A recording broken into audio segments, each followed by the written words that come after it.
Elysian Styles, nestled on the exclusive boulevard of Crestwood, wasn't just a boutique. It was a gilded cage designed to showcase the most opulent and outrageously priced garments. Stepping inside was like entering a different dimension, a world of hushed reverence for designer labels and disdain for anyone deemed beneath their clientele. The air was thick with the aroma of imported orchids and unspoken judgment. The plush velvet seating, imported Italian marble floors, and strategically placed crystal chandeliers all screamed, "If you have to ask, you can't afford it."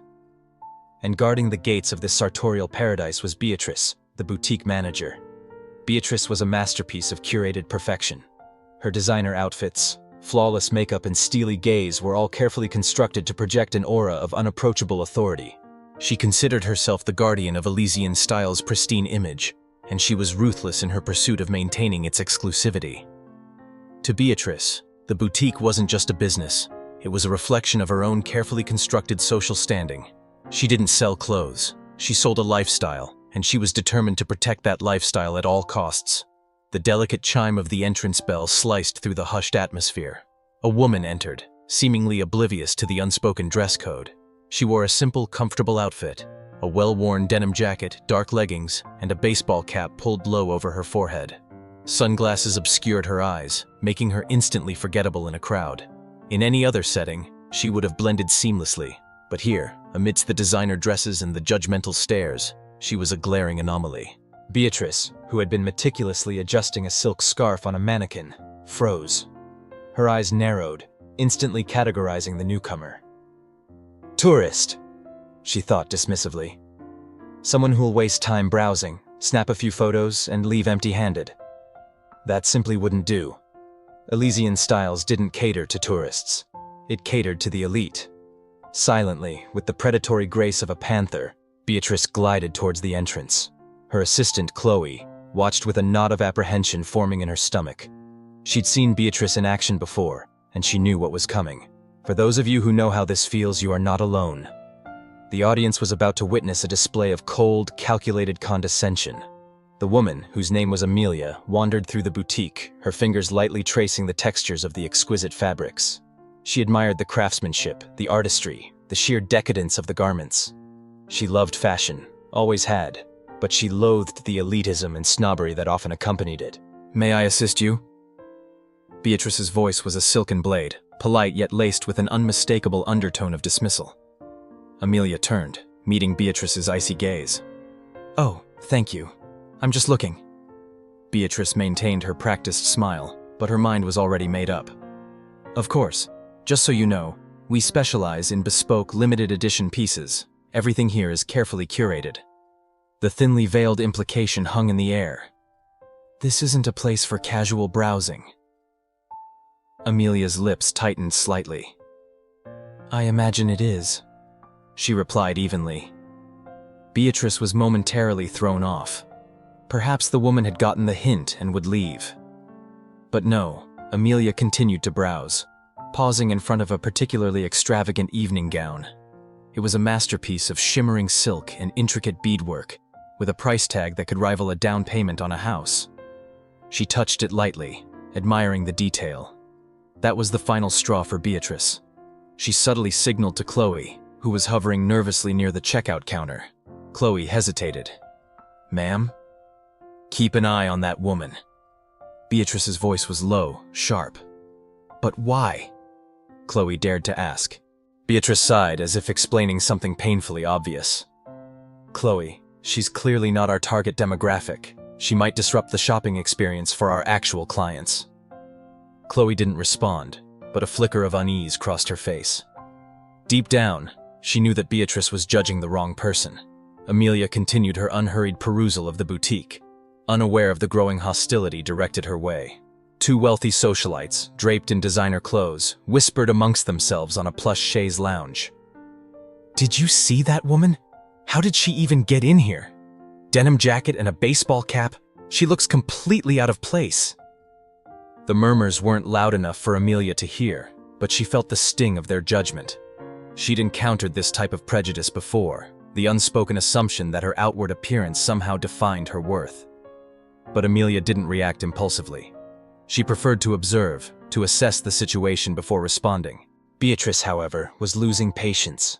She couldn't allow this woman to further disrupt the carefully cultivated atmosphere of exclusivity.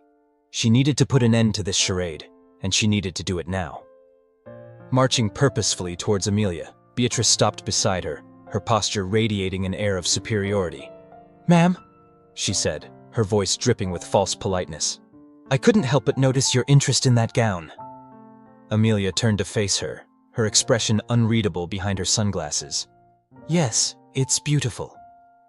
"Indeed, but perhaps I could suggest something more suited to your style?" Beatrice's tone was carefully calculated to be both condescending and dismissive. Amelia raised an eyebrow, a flicker of amusement playing around her lips. "My style?" Beatrice's smile tightened. "Yes, we have some more casual pieces, something that might make you feel more comfortable." Chloe, watching from afar, felt her heart pound in her chest. She'd witnessed Beatrice employ this tactic before, but this time, something felt different, something ominous. Amelia gave a small, knowing smile. "You think I wouldn't be comfortable in this?" Beatrice blinked, momentarily taken aback. A tiny alarm bell began to ring in the back of her mind. Something about this woman's demeanor was unnerving. "I simply meant that perhaps you wouldn't appreciate the intricacies of the design." Amelia paused, her gaze unwavering. "Or perhaps you think I can't afford it." The question was delivered calmly, almost casually, but its impact was seismic. Several of the sales associates averted their eyes, pretending to rearrange displays. The socialites on the chaise lounge fell silent, their ears perked, listening intently. Chloe held her breath. Beatrice, however, refused to be intimidated. Not yet. "Ma'am, I was simply suggesting something more appropriate," she repeated, her voice still carefully controlled. Amelia studied her for a moment, then did something completely unexpected. She laughed, a soft, low chuckle that sent a shiver down Beatrice's spine. "I see," Amelia said, her voice now laced with a hint of steel. "Thank you for the suggestion." Amelia continued to browse, seemingly unfazed by Beatrice's blatant attempts to humiliate her. Then, as if determined to push Beatrice to her breaking point, she picked up a black silk dress. It was an elegant, timeless piece, but its price tag was astronomical, reserved for only the most discerning and wealthy clientele. Beatrice's eyes locked onto the dress, her jaw tightening. Taking a slow, deliberate breath, she walked towards Amelia, stopping directly beside her. She scrutinized Amelia, her gaze sweeping from her denim jacket to her leggings, finally settling on the baseball cap that obscured her hair.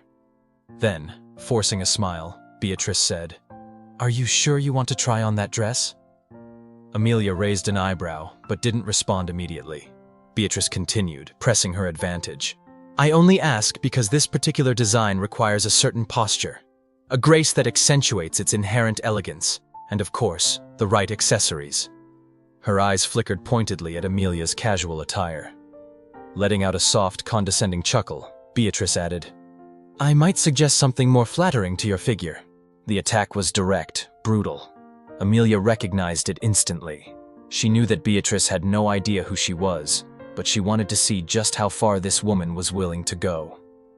Holding the dress for a moment, she turned to face Beatrice, her expression calm, almost curious. "And what exactly do you mean by that?" she asked. Beatrice's smile didn't waver, but her eyes gleamed with a hint of triumph.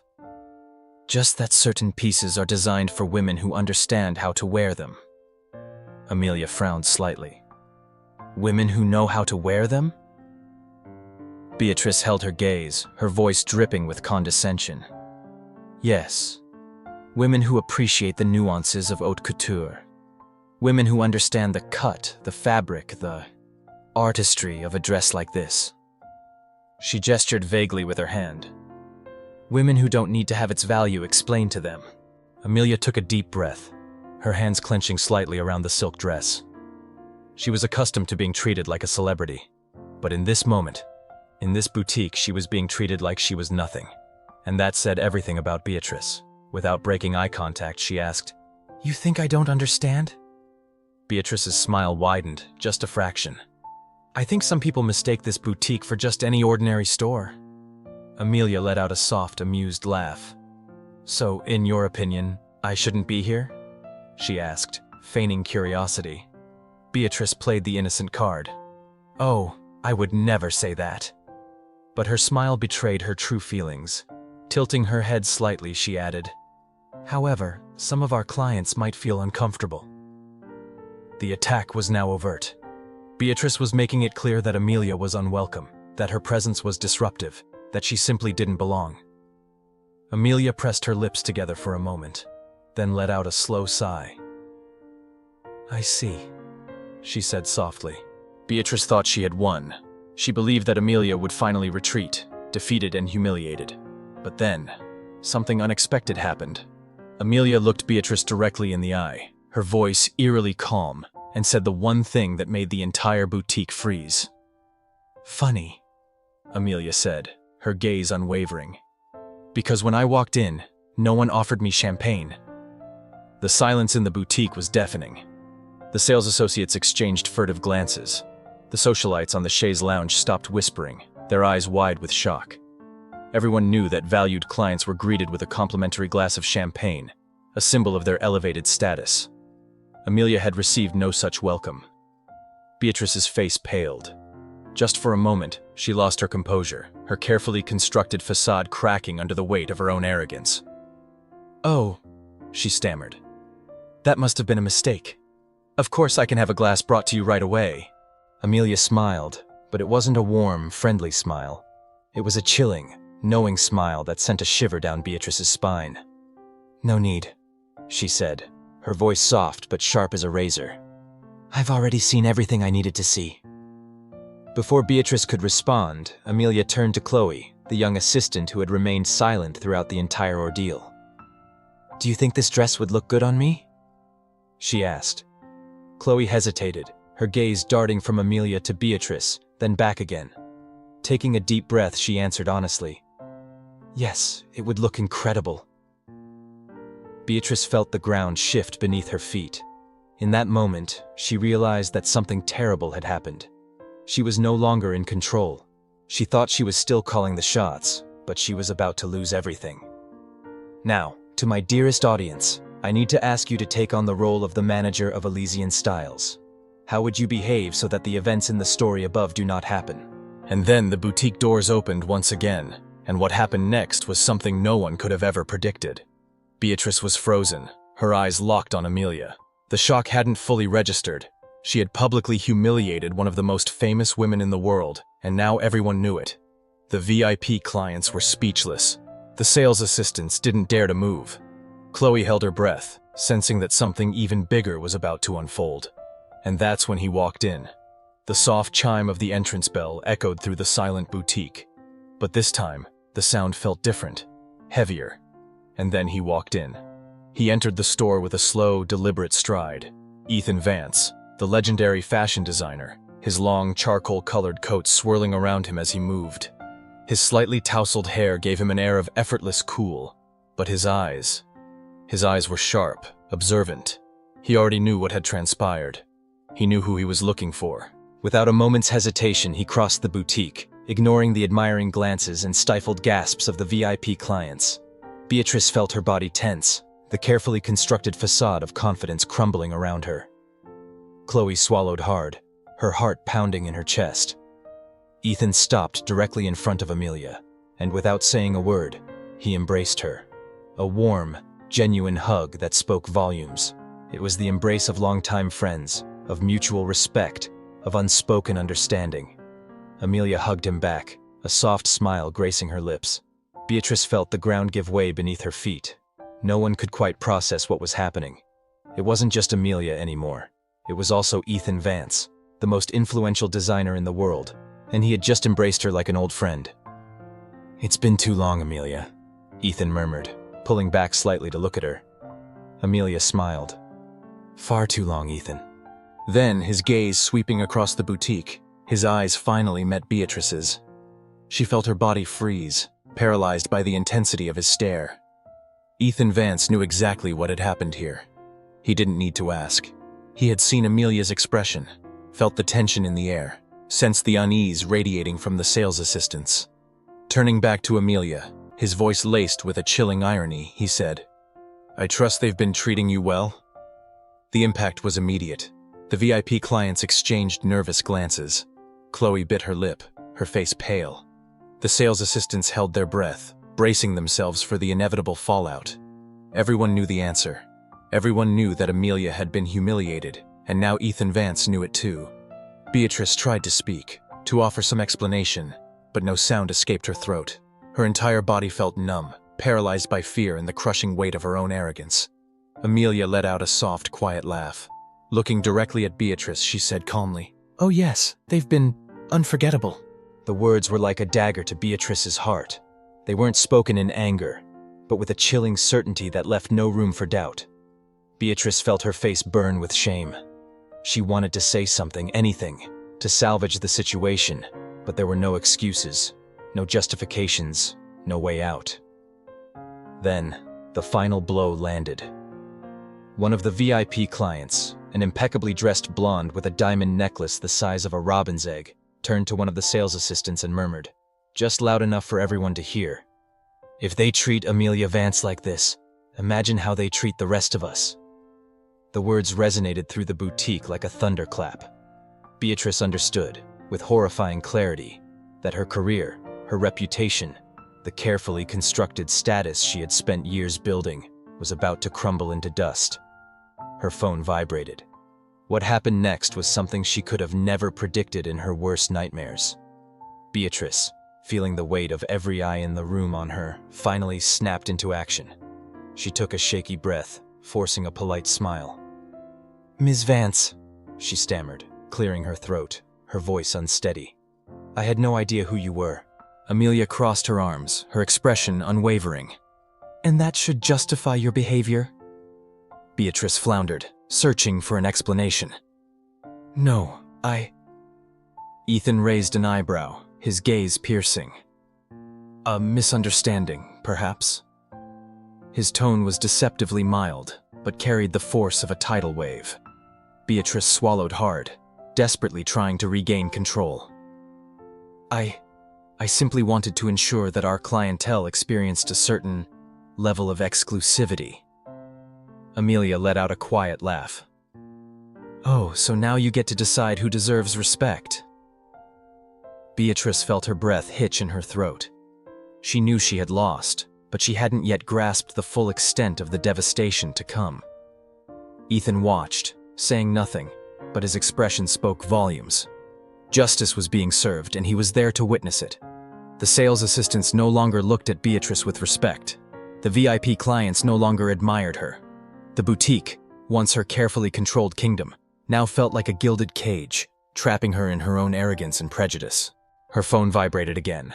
She knew, with a sinking certainty, that on the other end of the line, the owner of Elysian Styles had seen the viral video and was about to deliver the final blow. Her career was in ruins. Then, with no strength left to fight, Beatrice simply lowered her head, defeated. There was nothing left she could do. Her phone buzzed one last time, displaying a message that sealed her fate.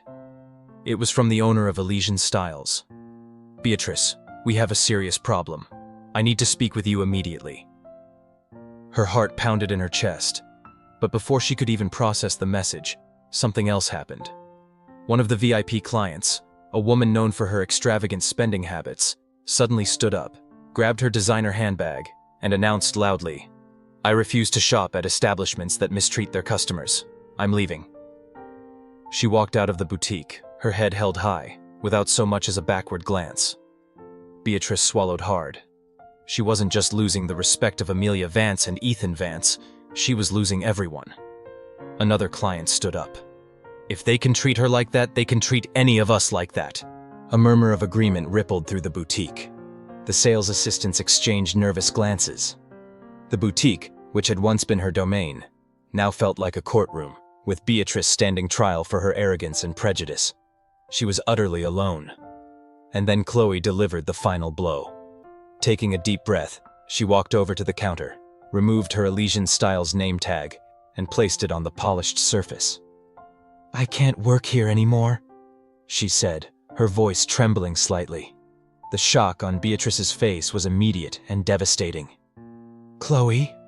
she whispered, her voice cracking with desperation. But the young assistant didn't hesitate. Turning to Amelia and Ethan, she said, "May I escort you both to the exit?" Amelia smiled warmly. "Of course." And then the boutique doors opened once again, and the manager, who had once prided herself on deciding who belonged and who didn't, stood in stunned silence as everyone walked out, leaving her alone in the ruins of her shattered empire.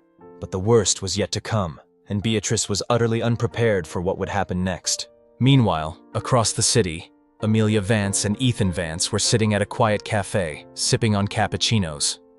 Chloe, now the former boutique assistant, sat with them, still looking a bit overwhelmed by the whirlwind of events. Amelia took a sip of her coffee and turned to Chloe. "So, Chloe, what's next for you?" Chloe shrugged, a bit shy. "I don't know. Maybe I'll look for a job somewhere where I can actually learn and grow, somewhere with a more supportive environment." Ethan smiled. "Well, as it happens, I know a few people who might be able to help you with that."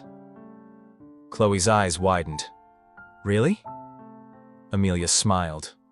"We like to help those who deserve it." Then, Amelia's phone buzzed with a text message from a friend. She opened it and read it aloud. "The boutique manager has been officially fired. The video now has 20 million views." Amelia looked at Ethan, and they exchanged a knowing glance.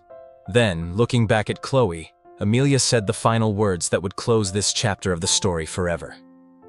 "Some people think luxury is power, but real power is knowing how to treat people with respect."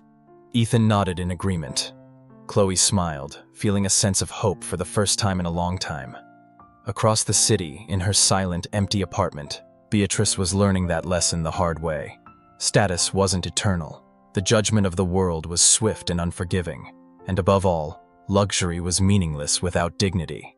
Have you ever been judged based on your appearance? What did you do? Or are you a person who judges someone according to their appearance? Let me know in the comments section so we can discuss. If you enjoyed this story, share it with your friends and family. And please, for more inspiring tales of compassion, justice, and the triumph of the human spirit, subscribe to our channel. We wish you the best of health and hope to see you again soon.